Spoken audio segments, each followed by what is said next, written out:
आज का वीडियो शुरू करने से पहले आप सभी लोगों का बहुत बहुत धन्यवाद, क्योंकि अभी पिछले 2-3 दिनों में और भी कुछ नए लोगों ने आपके अपने ध्यान गुरुकुल के लिए कुछ और कंट्रीब्यूट किया है।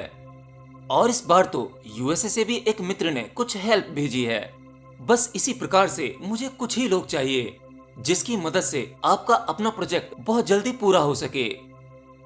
और पिछले 2 दिनों की कंट्रीब्यूशन की लिस्ट वीडियो के एंड में रिवील की जाएगी, तो उम्मीद करता हूं आप वीडियो अंत तक देखेंगे। एक समाधि में गए हुए व्यक्ति के शरीर में और एक मृत व्यक्ति के शरीर में क्या अंतर होता है? क्योंकि कई बार मृत्यु और समाधि को जोड़ करके देखा जाता है। मृत्यु भी एक प्रकार की गहन शांति है, लेकिन दोनों में फर्क है। देखिए, आप लोग साधारण मृत्यु को तो जानते ही हैं, जिसमें कि मृत्यु के पश्चात हमारी बॉडी डिकम्पोज होने लगती है, सड़ने लगती है, जिसमें आपके शरीर का तादात्म्य आपकी आत्मा से पूरी तरह से टूट जाता है।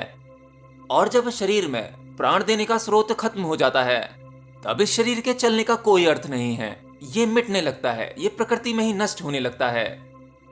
लेकिन समाधि में एक अवस्था ऐसी आती है जहां पर साधक की हार्ट बीट, ब्लड का सर्कुलेशन और उसकी श्वास पूरी तरह से बंद हो जाती है। अगर ऐसे साधक का मेडिकल एग्जामिन किया जाए, तब उस साधक की जांच पड़ताल में, उसके बॉडी के एग्जामिन में सभी मशीनें, सभी डॉक्टर उसे मृत घोषित कर देंगे। मशीनें और डॉक्टर यही कहेंगी, ये व्यक्ति तो मरा हुआ है, ये एक डेड बॉडी है। लेकिन वह शरीर डिकम्पोज नहीं होता है, वह शरीर सालों साल सुरक्षित रहता है। और समाधि की इस अवस्था को कहते हैं सविकल्प समाधि। सविकल्प समाधि में शरीर एक प्रकार से मर ही जाता है, लेकिन सविकल्प समाधि की इस अवस्था में आप अपने चलने फिरने का काम नहीं कर सकते हैं। और वहीं दूसरी तरफ होता है निर्विकल्प समाधि, जिसमें श्री परमहंस योगानंद जी, श्री युक्तेश्वर जी, लहड़ी महाशय ये इस अवस्था में निरंतर रहते थे। अब देखिए, इस निर्विकल्प समाधि में क्या होता है। निर्विकल्प समाधि में अपने शरीर को मृत्यु की अवस्था में नहीं ले जाना पड़ता है, बल्कि सभी कार्य करते हुए, सभी कर्म करते हुए उसी ज्ञान की अनुभूति में रहते हैं। ऐसे साधक समाज में रहकर समाज के सभी कार्य करते हुए हर एक क्षण उस परम ईश्वर में डूबे रहते हैं। हमेशा ईश्वर का ही बोध रहता है। इनके सभी कार्य और ये स्वयं ईश्वर को ही समर्पित रहते हैं। निर्विकल्प समाधि में साधक खुद तो जान ही पाता है कि मृत्यु है ही नहीं, और ये ज्ञान अमृत दूसरों को भी देता है। आप इसे ऐसे समझ सकते हैं, जैसे एक बीज होता है। एक साधारण बीज तो जीवन नहीं दिखाई देता, लेकिन एक छोटे से बीज में अनंत जीवन है। अपार ऊर्जा वो अपने छोटे से बीज में समेटे हुआ है।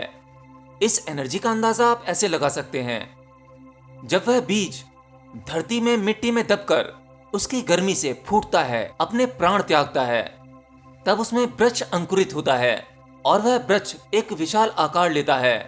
ताकतवर शाखाएं बनती हैं और एक बीज से लाखों बीज उत्पन्न होते हैं, फल फूल उत्पन्न होते हैं, और उस पूरे वृक्ष के साथ उस वृक्ष में लगे फल, उनमें भी ऊर्जा होती है।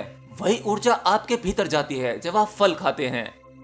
तो एक छोटा सा बीज अपने अंदर बहुत कुछ समेटे हुआ है। एक अणु की ऊर्जा का सिद्धांत इसी आधार पर है। नंगी आंखों से ना दिखने वाला एटम अपने भीतर विशाल शक्ति समाये हुआ है।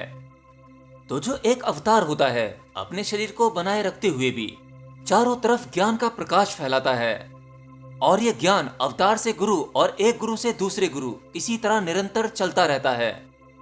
समाधि के अनुभव की यह क्षमता हर एक व्यक्ति में होती है, परंतु एक साधारण व्यक्ति और एक योगी में एक बहुत बड़ा फर्क होता है। एक साधारण व्यक्ति अपनी इस जीवन ऊर्जा को धन कमाने में व्यर्थ करता है, भोग विलास में व्यर्थ करता है। वह जीवन के भारी अनुभव अपनी 5 इंद्रियों से भोगता है।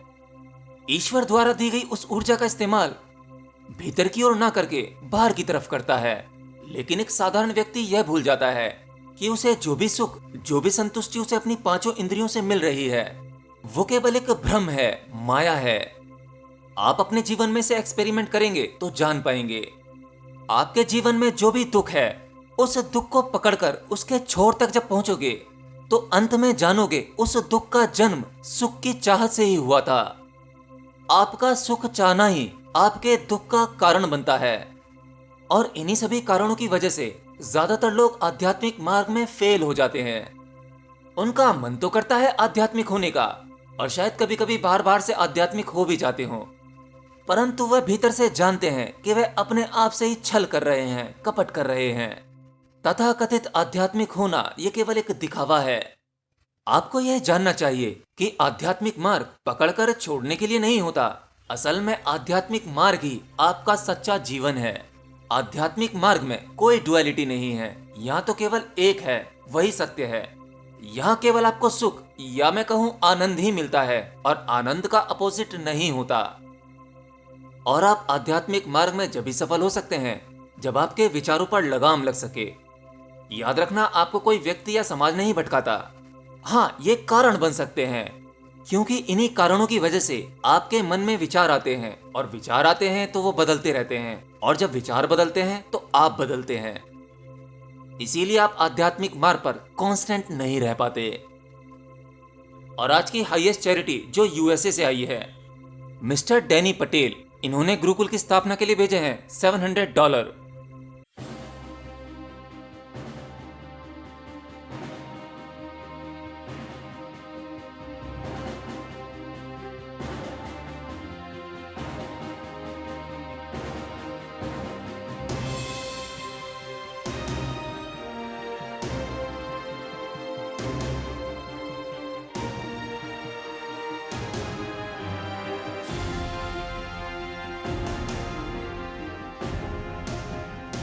बस मुझे ऐसे ही कुछ हिम्मतवर लोगों की तलाश है जो हमारा और आपका सपना बहुत जल्द पूरा कर सकते हैं।